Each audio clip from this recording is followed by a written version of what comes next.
যারা ফোনে রয়েছেন তাদেরকে প্রথমেই বলি যে টেলিভিশনের সাউন্ডটা মিউট করবেন কাইন্ডলি প্রথমে, এবং যখন ফোন লাইন আপনাদের দেয়া হবে আমাদের সঙ্গে কথা বলার জন্য কাইন্ডলি একটু জোরে কথা বলবেন। অনেকে আস্তে কথা বলছেন বলেও হয়তো কথা বোঝা সম্ভব হচ্ছে না।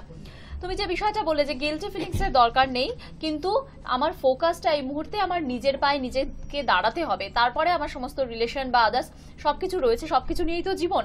কিন্তু প্রথমে আমার সুমন নিশ্চয়ই বুঝতে পেরেছো যে প্রথমে নিজের পায়ে নিজে দাঁড়াও, এবং সঠিক সময়ে মা বাবাকে এই বিষয়টা নিশ্চয়ই জানাতে পারো। তাই তো, প্রায়োরিটিটা জীবনে ঠিক রাখতে হবে। হোয়াট ইজ ইওর প্রায়োরিটি সেটা তোমাকে ঠিক করতে হবে। তুমি যাকে ভালোবাসো তার সঙ্গে তুমি পথে চলবে। তাকে তোমার দেখতে গেলে তুমি আগে নিজে না দাঁড়ালে তুমি তার দায়িত্ব নেবে কি করে, তাকে ভালোবাসবে কি করে, তাকে দেখবে কি করে, ফলে সেইটা মাথায় রাখতে হবে। রাজশ্রীদি, তোমার কাছে যে সমস্ত কেসেস আসে এই সময়টাতে বেশিরভাগ ক্ষেত্রে হতাশাটা কি এই সময়টাতে গ্রাস করে মানুষকে? আমরা আসছি আলোচনায়, একজন দর্শক চলে এসেছেন। নমস্কার, কে বলছেন? আচ্ছা, আমি বলছি রবি মাইতি। বলুন।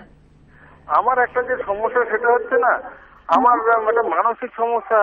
আমি না প্রচুর মেয়ের না, আমার মেয়ে মানে কি বলুন তো, অনেকেরই প্রেমে পড়ে যাই। আমার একটু বুঝলি তার সাথে প্রেমের একটা সম্পর্ক মনে মনে চলে হয় একটা মানসিক ভাবে। এটা থেকে কি করে মুক্তি পাওয়া যায়?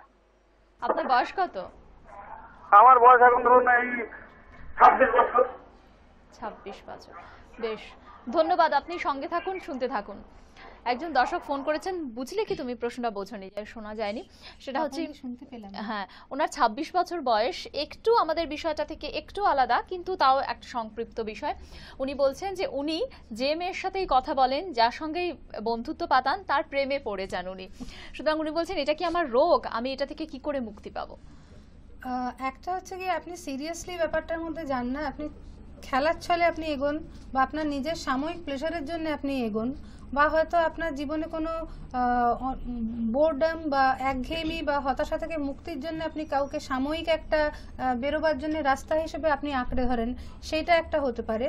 যদি সেইটা হয় তাহলে আপনি খেয়াল করুন এবং এই থেকে বেরোবার চেষ্টা করুন, কারণ অন্য একজন মানুষকেও তো আপনি আপনার নিজের সঙ্গে জড়িয়ে ফেলছেন এবং তারও তো একটা অসুবিধা হচ্ছে। আপনার সঙ্গে জড়িয়ে পড়ে আপনি ইচ্ছে মতো কাউকে এটা ইউজ করার মতন, ডোন্ট ডু দ্যাট। আর যদি আপনার মনে হয় যে এটা আপনার সত্যি একটা অসুস্থতা বলে আপনার মনে হয়, তাহলে ডেফিনেটলি তার জন্য আপনাকে সাইকোথেরাপি বা কাউন্সিলিং এ ট্রিটমেন্টে আসতে হবে।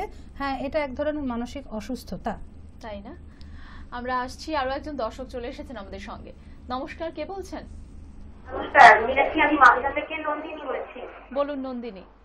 বলছি যে আজকে যেটা বলছি যে প্রত্যেক বাবা মাই তো তার ছেলে মেয়ের জন্য ভালো চায়, কিন্তু আমাদেরও তো একটা ইচ্ছা অনিচ্ছার ব্যাপার থাকে। তবে যে কোনো লাইনে গেলে হয়তো অনেক সময় বাবা মা বুঝতে পারে না লাইনের, অনেক সময় যে এই লাইনটা ভালো কি খারাপ, সবারই তো সবকিছু নলেজে থাকে না। কিন্তু তখন আমাদেরকে বুঝাতে হয়, তার নেগেটিভ পজিটিভ দুটোই দিক তাদের সামনে তুলে ধরা উচিত। যে কোনো, এই যে আজকে বললেন যে নামটা কি জানো, যে মানে তোমার পাশে যোগাযোগ সম্ভবত বিচ্ছিন্ন হয়ে গিয়েছে। উনি বলতে চাইছিলেন যে অভিভাবকেরা নিশ্চয়ই সন্তানের কোনোদিনও খারাপ চান না, সেক্ষেত্রে অভিভাবকেরাও নেগেটিভ পজিটিভ দিক দেখে তারপরে সন্তানকে এগিয়ে দেন তার ভবিষ্যৎ গড়ার পথে।